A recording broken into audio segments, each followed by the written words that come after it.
सत श्री अकाल जी सारे नू welcome to Chetan Bharat learning and welcome back to our revision module for your Punjab cooperative inspector examination. जे तुसी ये लेक्चर्स रेगुलरली फॉलो कर रहे हो तो ਤੁਹਾਨੂੰ ਪਤਾ ਅਸੀਂ जीके इकोनॉमी ਦਾ ਸਿਲੇਬਸ ਹੈਗਾ ਜਿਹੜਾ ਤੁਹਾਡਾ ਉਸ ਨੂੰ MCQs ਰਾਹੀਂ ਰਿਵਾਈਜ਼ ਕਰ ਰਹੇ ਹਾਂ right.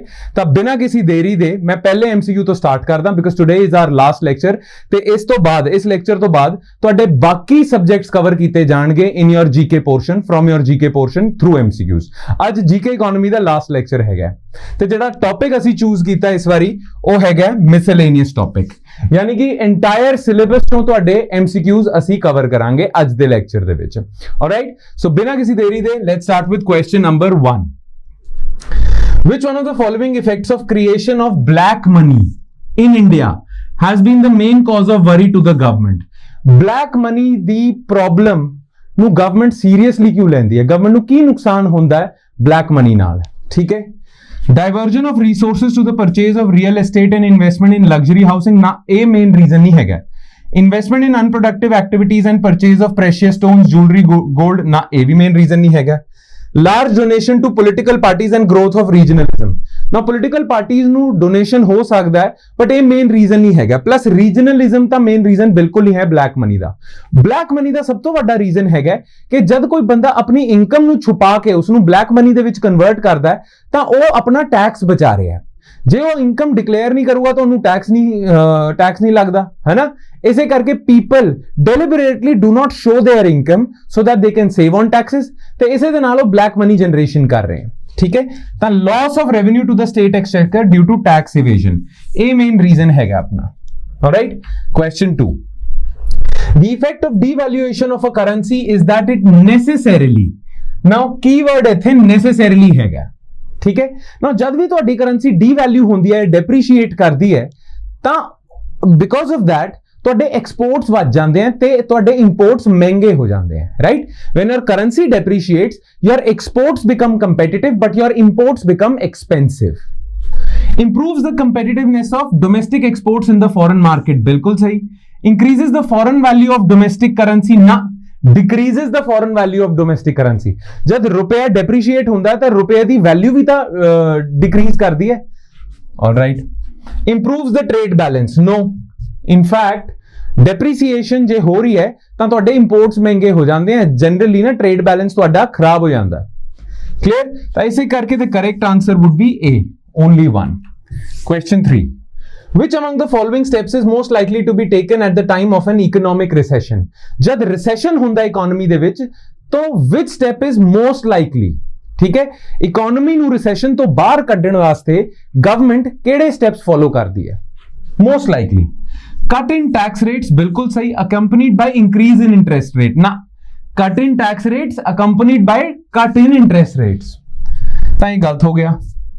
Increase in expenditure on public infrastructure जरूर कर दी है, इसनूं असीं फिस्कल एक्सपेंशन कहते हैं। ठीक है, जब भी रिसेशन आ जाता है ना इकोनॉमी दे विच तां गवर्नमेंट अपना खर्चा ऑन इंफ्रास्ट्रक्चर इंक्रीज कर दिंदी है because through that government takes the economy out of recession. ये बिल्कुल सही है। Increase in tax rates accompanied by reduction in interest rates no, decrease in tax rates. reduction of expenditure on public projects ना increase of expenditure on public projects ਤਾਂ ਇਹ ਵੀ ਗਲਤ ਹੈ। A is wrong, C is wrong, D is wrong, the only option that is correct is B। ठीक है, next question। If you withdraw 1 lakh in cash from your demand deposit account at your bank, the immediate effect on aggregate money supply in the economy will be। ਜੇ ਤੁਸੀਂ ਆਪਣੇ bank ਚੋਂ ਪੈਸਾ ਕੱਢ ਕੇ ਆਪਣੇ ਹੱਥ 'ਚ ਲੈ ਲੈਂਦੇ ਹੋ, ਠੀਕ ਹੈ, ਆਪਣੇ ਘਰ ਰੱਖ ਲੈਂਦੇ ਹੋ ਕੈਸ਼ ਦੀ ਫਾਰਮ ਦੇ ਵਿੱਚ ਤਾਂ ਮਨੀ ਸਪਲਾਈ ਦੇ ਉੱਤੇ ਕੀ ਫਰਕ ਪੈਂਦਾ?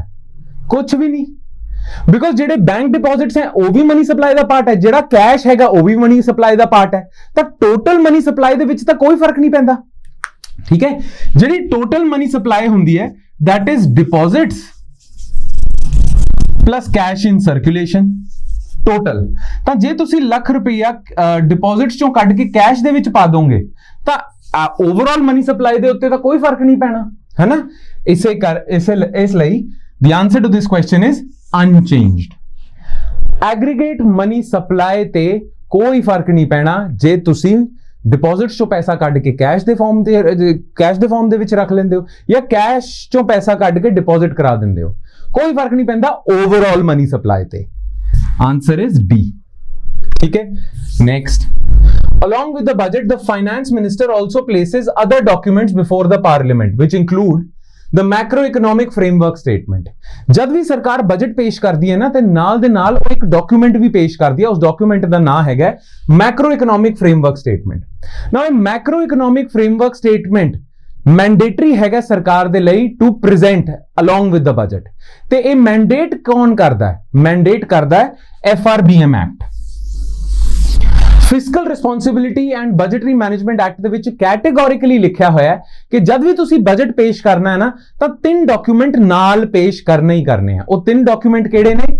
ਇੱਕ ਤਾਂ ਹੈਗਾ medium term fiscal policy statement, ਠੀਕ ਹੈ, ਦੂਜਾ ਹੈਗਾ fiscal policy strategy statement,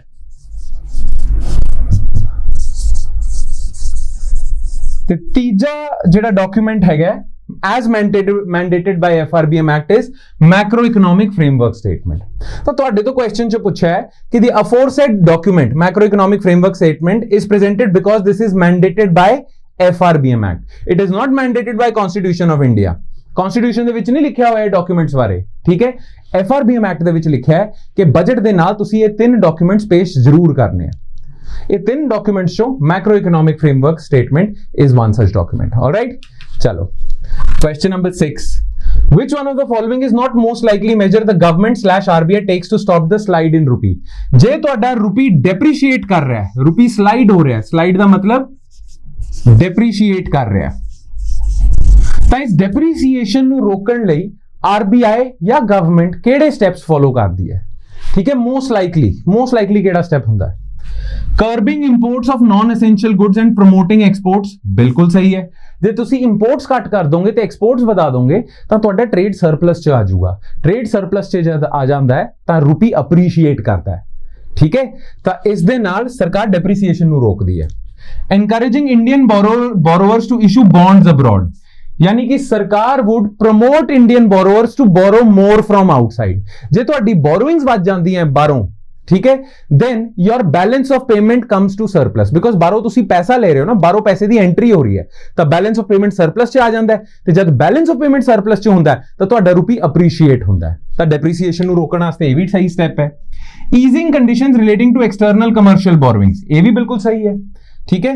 following ਐਨ ਐਕਸਪੈਂਸ਼ਨਰੀ ਮੋਨੇਟਰੀ ਪਾਲਿਸੀ, ਨਾ ਇਹ ਨਹੀਂ ਸਹੀ ਹੈ, ਠੀਕ ਹੈ।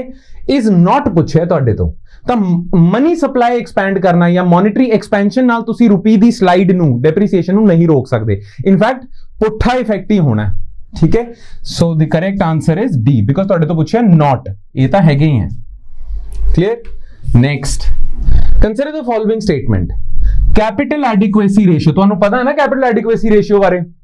ਕੈਪੀਟਲ ਐਡਿਕੁਏਸੀ ਰੇਸ਼ੀਓ ਕੀ ਹੁੰਦਾ ਹੈ ਕਿ ਥੋੜਾ ਬਹੁਤਾ ਕੈਪੀਟਲ ਬੈਂਕਸ ਨਾ ਸਾਈਡ ਤੇ ਰੱਖਦੇ ਆ ਤਾਂ ਕਿ ਕੱਲ ਨੂੰ ਜੇ ਉਹਨਾਂ ਨੂੰ ਲਾਸਸ ਹੋ ਜਾਣ ਤਾਂ ਉਹ ਲਾਸਸ ਨੂੰ ਕਵਰ ਕਰਨ ਲਈ ਉਹਨਾਂ ਕੋਲ ਸਾਈਡ 'ਚ ਪੈਸਾ ਹੋਣਾ ਚਾਹੀਦਾ ਹੈ ਨਾ। ਇਸ ਨੂੰ ਅਸੀਂ ਕੈਪੀਟਲ ਐਡਿਕੁਏਸੀ ਰੇਸ਼ੀਓ ਕਹਿੰਦੇ ਆ।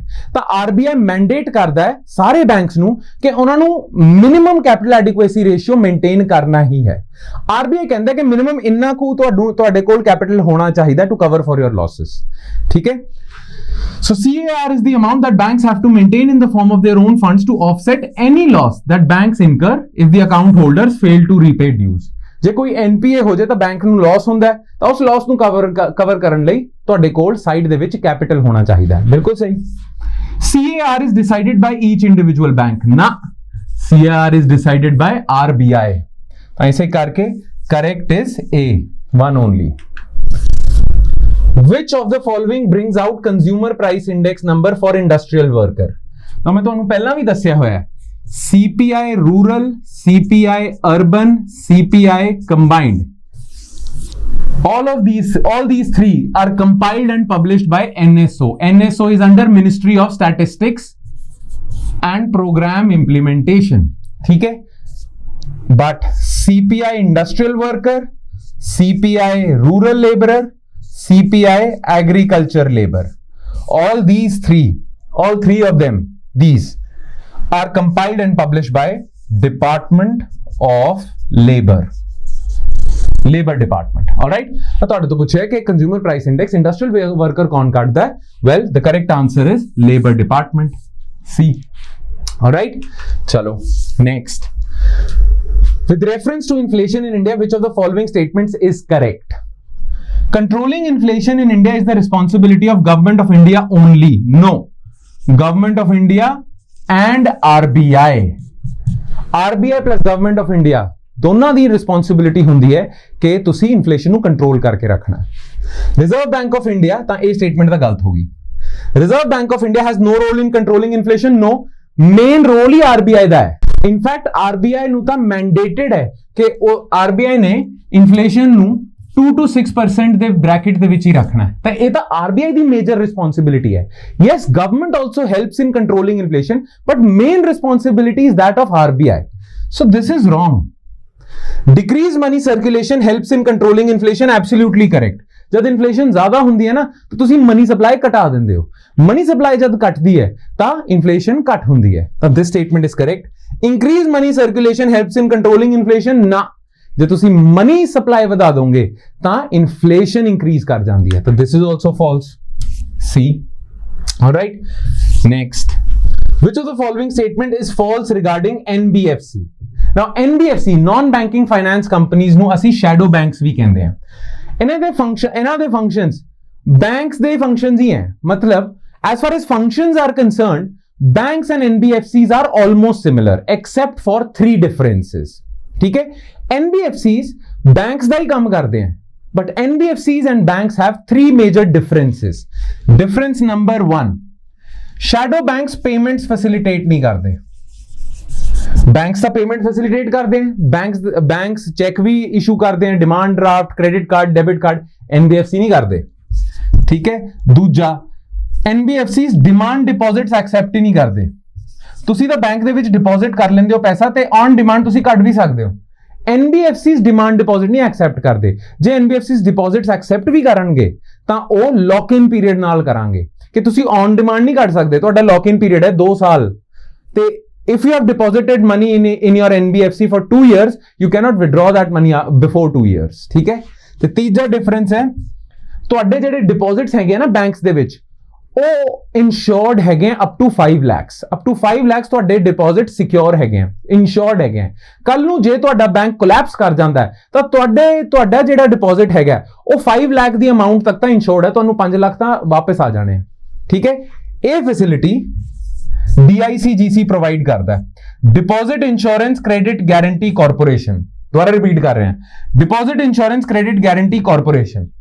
ਇਹ DICGC ਜਿਹੜੀ ਇੰਸ਼ੋਰੈਂਸ ਪ੍ਰੋਵਾਈਡ ਕਰਦਾ ਤੁਹਾਡੇ ਡਿਪੋਜ਼ਿਟਸ ਨੂੰ ਇਹ ਸਿਰਫ ਬੈਂਕਸ ਦੇ ਡਿਪੋਜ਼ਿਟਸ ਨੂੰ ਪ੍ਰੋਵਾਈਡ ਕਰਦਾ ਹੈ, NBFCs ਦੇ ਡਿਪੋਜ਼ਿਟਸ ਨੂੰ ਪ੍ਰੋਵਾਈਡ ਹੀ ਨਹੀਂ ਕਰਦਾ। ਤਾਂ DICGC ਦੀ ਫੈਸਿਲਿਟੀ NBFC ਕੋਲੇ ਨਹੀਂ ਹੈ।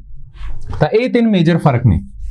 ठीक है, now false केडी statement है, they do not accept demand deposit। correct, they are not part of payment and settlement system। yes, deposit insurance facility under DICGC is not available in case of NBFC। yes, NBFCs are only participants in short term fund market। ना short term, medium term, long term सारे terms ਦੇ ਵਿੱਚ NBFCs ਹੈਗੇ हैं। ठीक है, so this is false ਪੁੱਛਿਆ ਸੀ D। Consider the following statements regarding taxpayer charter। Now अपनी गल हो चुकी है taxpayer charters regarding, right? इसे करके I won't explain what taxpayer charter is, but देख लेंगे question ਨੂੰ। It comprises of commitments by tax authorities and obligations of taxpayers। yes, grievances related to the charter are redressed by tax ombudsman। absolutely not, because tax ombudsman the office ਹਜੇ India ਦੇ ਵਿੱਚ ਨਹੀਂ ਹੈ। तो government is planning to introduce the office of tax ombudsman। ਠੀਕ ਹੈ, ਜਿੱਥੇ ਤੁਸੀਂ ਕੰਪਲੇਂਟ ਫਾਈਲ ਕਰ ਸਕਦੇ ਹੋ ਜੇ ਤੁਹਾਡੀ ਕੰਪਲੇਂਟ ਹੈਗੀ ਇਨਕਮ ਟੈਕਸ ਡਿਪਾਰਟਮੈਂਟ ਦੇ ਖਿਲਾਫ, ਬਟ ਹਜੇ ਤੱਕ ਟੈਕਸ ombudsman ਦਾ ਆਫਿਸ ਆਇਆ ਨਹੀਂ ਹੈ। India is the first country to introduce the concept of taxpayer charters. Absolutely not, USA, UK ਪਹਿਲਾਂ ਹੀ ਇੰਪਲੀਮੈਂਟ ਕਰ ਚੁੱਕੇ ਹਨ। Which of the above statements is are correct? Well, only 1। ਠੀਕ ਹੈ, ਚਲੋ। In India, which of the following have the highest share in disbursement of credit to agriculture and allied activities? Agriculture sector ਦੇ ਵਿੱਚ ਜਿੰਨਾ ਵੀ credit ਜਾ ਰਿਹਾ ਹੈ ਸਭ ਤੋਂ ਵੱਧ share ਕਿਸ organization ਦਾ ਹੈ? ਯਾਨੀ ਕਿ agriculture sector ਦੇ ਵਿੱਚ ਜਿੰਨਾ ਵੀ credit ਹੈ ਕਿਸ organization ਦਾ maximum share ਹੈਗਾ? ਠੀਕ ਹੈ, ਜਨਰਲੀ ਲੋਕਾਂ ਨੂੰ ਲੱਗਦਾ ਹੈ ਰੀਜਨਲ ਰੂਰਲ ਬੈਂਕਸ ਦਾ ਹੁੰਦਾ ਹੈ ਜਾਂ ਲੋਕਾਂ ਨੂੰ ਲੱਗ ਸਕਦਾ ਹੈ ਕੋਆਪਰੇਟਿਵ ਬੈਂਕਸ, ਪਰ ਤੁਸੀਂ ਯਾਦ ਰੱਖਣਾ ਹੈ ਸਭ ਤੋਂ ਜ਼ਿਆਦਾ ਕ੍ਰੈਡਿਟ ਐਗਰੀਕਲਚਰਲ ਸੈਕਟਰ ਨੂੰ ਦਿੰਦਾ ਹੈ ਸ਼ਡਿਊਲਡ ਕਮਰਸ਼ੀਅਲ ਬੈਂਕਸ। ਜਿੰਨੇ ਵੀ ਸ਼ਡਿਊਲਡ ਕਮਰਸ਼ੀਅਲ ਬੈਂਕਸ ਹੈ, ਖਾਸ ਕਰ ਪਬਲਿਕ ਸੈਕਟਰ ਬੈਂਕਸ, ਠੀਕ ਹੈ। ਬਾਅਦ ਦੇ ਵਿੱਚ ਨੰਬਰ ਲੱਗਦਾ ਹੈ ਕੋਆਪਰੇਟਿਵ ਦਾ, ਫਿਰ ਉਸ ਤੋਂ ਬਾਅਦ ਰੀਜਨਲ ਰੂਰਲ ਬੈਂਕਸ ਦਾ। ਤਾਂ ਇਸ ਕੁਐਸਚਨ ਦਾ ਆਨਸਰ ਹੈਗਾ A।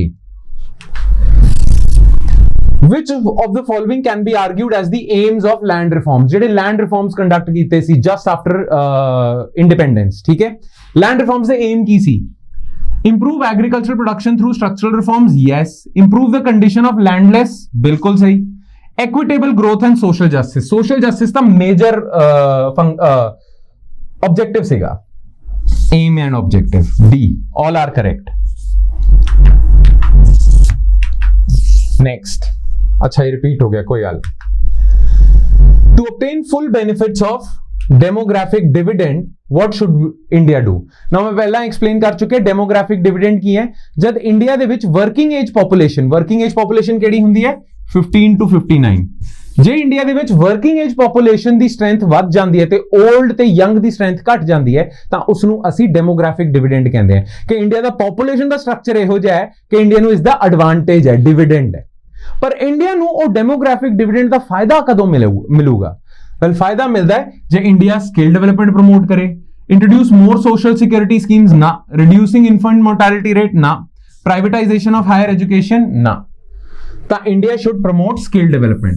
ਜੇ ਤੁਸੀਂ ਸਕਿੱਲ ਡਿਵੈਲਪਮੈਂਟ ਕਰੋਗੇ ਤਾਂ ਇਹ ਜਿਹੜੀ ਯੰਗ ਪੋਪੂਲੇਸ਼ਨ ਹੈ ਸਕਿੱਲਡ ਹੁੰਦੀ ਹੈ, ਸਕਿੱਲਡ ਹੋਣ ਕਰਕੇ ਇਹਨਾਂ ਨੂੰ ਜੌਬਸ ਮਿਲ ਜਾਂਦੀਆਂ, ਤਾਂ ਇਹਨਾਂ ਨੂੰ ਗੇਨਫੁਲ ਇੰਪਲੋਇਮੈਂਟ ਮਿਲਦੀ ਹੈ, ਤਾਂ ਫਿਰ ਗੇਨਫੁਲ ਇੰਪਲੋਇਮੈਂਟ ਨਾਲ ਇਹ ਵੈਲਥ ਕ੍ਰੀਏਟ ਕਰਦੇ ਆ, ਤਾਂ ਇੰਡੀਆ ਦੀ GDP ਵੱਧਦੀ ਹੈ, ਠੀਕ ਹੈ। ਤਾਂ ਡੈਮੋਗ੍ਰਾਫਿਕ ਡਿਵਿਡੈਂਡ ਦਾ ਐਕਚੁਅਲ ਫਾਇਦਾ ਸਕਿੱਲ ਡਿਵੈਲਪਮੈਂਟ ਰਾਹੀਂ ਹੋਊਗਾ, ਠੀਕ ਹੈ। Which among the following options is responsible for the current account deficit? Now ਤੁਹਾਨੂੰ ਮੈਂ balance of payment ਸਮਝਾ ਚੁੱਕਿਆ ਹਾਂ, balance of payment ਦੇ ਦੋ ਪਾਰਟਸ ਵੀ ਸਮਝਾ ਚੁੱਕੇ ਹਾਂ, current account, capital account। ਜੇ current account ਦੇ ਵਿੱਚ deficit ਹੈਗਾ, that means ਇੰਡੀਆ ਚੋਂ ਪੈਸਾ ਬਾਹਰ ਜਾ ਰਿਹਾ ਹੈ, ਪੈਸਾ ਘਟ ਆ ਰਿਹਾ current account ਦੇ ਵਿੱਚ, ਰਾਈਟ। ਤਾਂ ਕਿਹੜੀ ਚੀਜ਼ current account deficit ਨੂੰ ਵਾਈਡ ਕਰ ਦਿੰਦੀ ਹੈ ਜਾਂ current account deficit ਦਾ ਕਾਰਨ ਹੈਗੀ ਹੈ? ਮਰਚੈਂਡਾਈਜ਼ ਟ੍ਰੇਡ ਡੈਫਿਸਿਟ। ਟ੍ਰੇਡ ਡੈਫਿਸਿਟ ਦਾ ਮਤਲਬ ਪਤਾ ਕੀ ਹੁੰਦਾ ਹੈ? ਤੁਸੀਂ ਇੰਪੋਰਟ ਜ਼ਿਆਦਾ ਕਰ ਰਹੇ ਹੋ, ਐਕਸਪੋਰਟ ਘੱਟ ਕਰ ਰਹੇ ਹੋ। ਤਾਂ ਜੇ ਤੁਸੀਂ ਇੰਪੋਰਟ ਜ਼ਿਆਦਾ ਕਰ ਰਹੇ ਹੋ ਤਾਂ ਪੈਸਾ ਬਾਹਰ ਜਾ ਰਿਹਾ ਇੰਡੀਆ ਤੋਂ, ਐਕਸਪੋਰਟ ਘੱਟ ਕਰ ਰਹੇ ਹੋ ਤਾਂ ਪੈਸਾ ਘੱਟ ਆ ਰਿਹਾ ਹੈ ਇੰਡੀਆ ਦੇ ਵਿੱਚ, ਹੈਨਾ। ਤੇ ਜੇ ਤੁਸੀਂ ਟ੍ਰੇਡ ਡੈਫਿਸਿਟ ਕਰ ਰਹੇ ਹੋ ਤਾਂ ਟ੍ਰੇਡ ਡੈਫਿਸਿਟ ਦੇ ਕਰਕੇ ਤੁਹਾਡਾ ਕਰੰਟ ਅਕਾਊਂਟ ਡੈਫਿਸਿਟ ਇੰਕਰੀਜ਼ ਹੋ ਰਿਹਾ, ਬਿਲਕੁਲ। ਆਇਲ ਐਂਡ 골ਡ ਇੰਪੋਰਟਸ, ਜੇ ਤੁਸੀਂ ਆਇਲ ਜ਼ਿਆਦਾ ਇੰਪੋਰਟ ਕਰੋਗੇ ਤਾਂ ਇੰਡੀਆ ਚੋਂ ਪੈਸਾ ਬਾਹਰ ਜਾਣਾ ਹੈ, ਠੀਕ ਹੈ। Trade deficit, current account deficit ਵਧੂਗਾ। ਇਲੈਕਟ੍ਰੋਨਿਕਸ ਇੰਪੋਰਟ ਡੈਫਿਸਿਟ, ਬਿਲਕੁਲ ਸਹੀ, ਤਿੰਨੇ ਹੀ ਠੀਕ ਨੇ। आंसर डी हैगा, ठीक है। Next, which of the following statements regarding Indian economy is incorrect? India is mainly a consumption driven economy, yes। जिदा China is majorly investment driven economy, India consumption driven economy है, बिल्कुल सही। Tertiary sector किसनू कहंदे हैं? Services sector नू। Tertiary sector is the most dominant sector in terms of its contribution to GVA, बिल्कुल सही। सब तो ज्यादा contribution हैगी है सर्विसेज दी, उस तो बाद इंडस्ट्रियल सेक्टर दी, सब तो घट कंट्रीब्यूशन इन योर GVA और GDP is that of agriculture, yes। Indian economy sovereign credit rating is low because of very high levels of unsustainable debt। ना ਤੁਹਾਨੂੰ ਪਤਾ ਹੈ ਇੰਡੀਆ ਦੇ ਉੱਤੇ ਡੈਟ ਫਿਰ ਵੀ ਘੱਟ ਹੈ as compare to China, Japan, USA, ਤਾਂ ਇਹ ਤਾਂ ਬਿਲਕੁਲ ਨਹੀਂ ਹੋ ਸਕਦਾ। Since 1991 Indian economy's degree of openness has been considerably enhanced, yes। 1991 ਦੇ ਰਿਫਾਰਮਸ ਦੇ ਬਾਅਦ ਇੰਡੀਆ ਦੇ ਵਿੱਚ ਹੋ ਗਈ ਲਿਬਰਲਾਈਜੇਸ਼ਨ, ਪ੍ਰਾਈਵੇਟਾਈਜੇਸ਼ਨ, ਗਲੋਬਲਾਈਜੇਸ਼ਨ, LPG, ਤੇ ਗਲੋਬਲਾਈਜੇਸ਼ਨ ਰਾਹੀਂ ਇੰਡੀਆ ਦੀ ਇਕਨੋਮੀ ਮੋਰ ਓਪਨ ਹੋ ਗਈ, ਤਾਂ ਡਿਗਰੀ ਆਫ ਓਪਨਨੈਸ ਵਧਿਆ ਇੰਡੀਆ ਦਾ ਆਫਟਰ 1991। ਤਾਂ ਇਹ ਵੀ ਸਹੀ ਹੈ। ਇਨਕਰੈਕਟ ਪੁੱਛਿਆ ਸੀ। In the situation of interest rate being increased in an economy, ਕੀ ਹੁੰਦਾ ਇੰਟਰਸਟ ਰੇਟ ਇੰਕਰੀਜ਼ ਹੋਣ ਨਾਲ? Consumption expenditure increases in the economy ਨਾ। ਜੇ ਲੋਨਸ ਮਹਿੰਗੇ ਹੋ ਗਏ because of rise in interest rate ਤਾਂ ਕੰਜ਼ੰਪਸ਼ਨ ਰੁਕ ਜਾਣੀ ਹੈ, ਬਿਕੋਜ਼ ਲੋਨਸ ਹੀ ਮਹਿੰਗੇ ਹੋ ਗਏ, ਹਨਾ। ਤੁਸੀਂ ਤੁਹਾਡੀ EMI ਮਹਿੰਗੀ ਹੋ ਜਾਊਗੀ, ਹਨਾ, ਤੇ ਉਸ ਦੇ ਨਾਲ because interest rates are high, you won't take car loan, you won't take house loan, you won't take EMIs for mobile phone, laptop ਵਗੈਰਾ, ਤਾਂ ਕੰਜ਼ੰਪਸ਼ਨ ਘੱਟ ਹੋ ਜਾਂਦੀ ਹੈ। ਤਾਂ ਇਹ ਤਾਂ ਗਲਤ ਹੈ। Tax collections of government decrease in the economy, tax collection ਤਾਂ ਡਿਕਰੀਜ਼ ਨਹੀਂ ਹੁੰਦੀ। Investment expenditure decreases in the economy, yes. Savings decreased in the economy, ਇਹ ਹੁੰਦਾ, ਬਿਕੋਜ਼ ਜੇ ਇਨਫਲੇਸ਼ਨ ਜ਼ਿਆਦਾ ਹਾਈ ਹੋ ਜੂਗੀ ਨਾ ਤਾਂ ਲੋਕੀ ਘੱਟ ਸੇਵ ਕਰਦੇ ਆ, ਠੀਕ ਹੈ, ਲੋਕੀ ਘੱਟ ਸੇਵ ਮਤਲਬ ਸੇਵਿੰਗ ਡਿਕਰੀਜ਼ ਹੋ ਜਾਂਦੀ ਹੈ ਇਨ ਦਾ ਬੈਂਕਿੰਗ ਸਿਸਟਮ ਲਿਖਣਾ ਚਾਹੀਦਾ ਸੀ ਇੱਥੇ, ਠੀਕ ਹੈ, ਬਿਕੋਜ਼ ਤੁਸੀਂ ਦੇਖੋ ਕੰਜ਼ੰਪਸ਼ਨ ਇੰਕਰੀਜ਼ ਨਹੀਂ ਹੁੰਦੀ, tax collection of the government decrease ਨਹੀਂ ਹੁੰਦਾ, ਇਨਵੈਸਟਮੈਂਟ ਐਕਸਪੈਂਡੀਚਰ ਡਿਕਰੀਜ਼, ਸੌਰੀ ਇਹ ਤਾਂ ਘੱਟ ਹੋ ਜਾਂਦੀ ਹੈ, ਇਹ ਬਿਲਕੁਲ ਸਹੀ ਹੈ, ਇਨਵੈਸਟਮੈਂਟ ਘੱਟ ਹੋ ਜਾਊਗੀ, ਬਿਲਕੁਲ ਸਹੀ, ਮੈਂ ਇੰਕਰੀਜ਼ਸ ਪੜ੍ਹ ਲਿਆ ਇਸ ਨੂੰ, ਡਿਕਰੀਜ਼ਸ, ਬਿਕੋਜ਼ ਜੇ ਲੋਨਸ ਮਹਿੰਗੇ ਹੋ ਜਾਣਗੇ ਤਾਂ ਇਹ ਜਿਹੜੇ ਕਾਰਪੋਰੇਸ਼ਨਸ ਹੈਗੀਆਂ ਇਹਨਾਂ ਦੀ ਡਿਮਾਂਡ ਫॉर ਲੋਨਸ ਘੱਟ ਹੋ ਜਾਊਗੀ, ਜੇ ਇਹਨਾਂ ਦੀ ਡਿਮਾਂਡ ਫॉर ਲੋਨਸ ਘੱਟ ਹੋਗੀ ਤਾਂ ਇਹ ਲੋਨ ਘੱਟ ਲੈਣਗੇ, ਅੰਬਾਨੀ ਅਡਾਨੀ ਵਗੈਰਾ, ਤੇ ਜੇ ਇਹਨਾਂ ਕੋਲ ਲੋਨ ਨਹੀਂ ਆਊਗਾ ਤਾਂ ਇਹ ਫਰਦਰ ਇਨਵੈਸਟਮੈਂਟ ਨਹੀਂ ਕਰਾਂਗੇ, ਤਾਂ ਇੰਟਰਸਟ ਰੇਟਸ ਵਧਣ ਕਰਕੇ ਇਨਵੈਸਟਮੈਂਟ ਘੱਟ ਜਾਂਦੀ ਹੈ। C. Which of the following statement is correct about core inflation? It is caused by supply shock. No. It captures the underlying trend of inflation. Absolutely correct. It is the sudden increase in the price of certain food items. No. CPI combined is known as core inflation. No. CPI combined is known as headline inflation. मैं पहला भी दस्या inflation ਦੇ topic ਦੇ ਵਿੱਚ, ठीक है, ਤਾਂ ਇਸ question ਦਾ answer ਹੈਗਾ B. And last question. In the context of open market operations refers to open market operations ਕੀ ਹੁੰਦੇ, ਜਦ ਮਨੀ ਸਪਲਾਈ ਨੂੰ ਮੈਨੇਜ ਕਰਨ ਲਈ RBI buys or sells government securities, ਜਦ RBI ਗਵਰਨਮੈਂਟ ਸਿਕਿਉਰਿਟੀ ਬਾਈ ਕਰਦਾ ਨਾ ਤਾਂ ਇਕਨੋਮੀ ਦੇ ਵਿੱਚ ਪੈਸਾ ਪੰਪ ਕਰਦਾ ਹੈ, ਤੇ ਜਦ ਉਹ ਸੈਲ ਕਰਦਾ ਹੈ ਇਕਨੋਮੀ ਚੋਂ ਮਨੀ ਸਪਲਾਈ ਸਕ ਕਰ ਲੈਂਦਾ ਹੈ, ਠੀਕ ਹੈ, ਤਾਂ through open market operations, through buying and selling of government securities RBI manages money supply. Borrowing ਹੁੰਦੀ ਹੈ OMO ਨਾ, lending ਹੁੰਦੀ ਹੈ ਨਾ, purchase and sale of government securities absolutely correct, ਠੀਕ ਹੈ, ਤੇ ਇਸੇ ਦੇ ਨਾਲ ਸਾਡਾ ਅੱਜ ਦਾ ਲੈਕਚਰ ਖਤਮ ਹੁੰਦਾ ਹੈ ਤੇ ਸਾਡੀ ਪੂਰੀ ਜੀਕੇ ਇਕਨੋਮੀ ਦੀ ਲੈਕਚਰ ਸੀਰੀਜ਼ ਖਤਮ ਹੁੰਦੀ ਹੈ, ਠੀਕ ਹੈ। I hope you enjoyed the lectures and I hope ਇਹਨਾਂ ਨੇ ਕੁਝ ਵੈਲਿਊ ਐਡ ਕੀਤੀ ਹੈ ਤੁਹਾਡੀ ਪ੍ਰੀਪਰੇਸ਼ਨ ਦੇ ਵਿੱਚ। ਬਾਕੀ ਮੇਰੇ ਵੱਲੋਂ ਆਲ ਦ ਬੈਸਟ ਹੈਗਾ ਤੁਹਾਨੂੰ ਫॉर योर ਐਗਜ਼ਾਮੀਨੇਸ਼ਨ, ਬਿਕੋਜ਼ ਬਿਲਕੁਲ ਹੀ ਸਿਰ ਤੇ ਹੈ ਹੁਣ ਤੁਹਾਡਾ ਐਗਜ਼ਾਮੀਨੇਸ਼ਨ। ਬਾਕੀ ਜ਼ਰੂਰ ਦੇਖਿਓ ਸਾਡੇ ਬਾਕੀ ਲੈਕਚਰਸ ਦੀ MCQ ਸੀਰੀਜ਼ ਜਾਂ ਬਾਕੀ subjects the MCQ series. All right, thank you everyone. I'll see you next time with more stuff.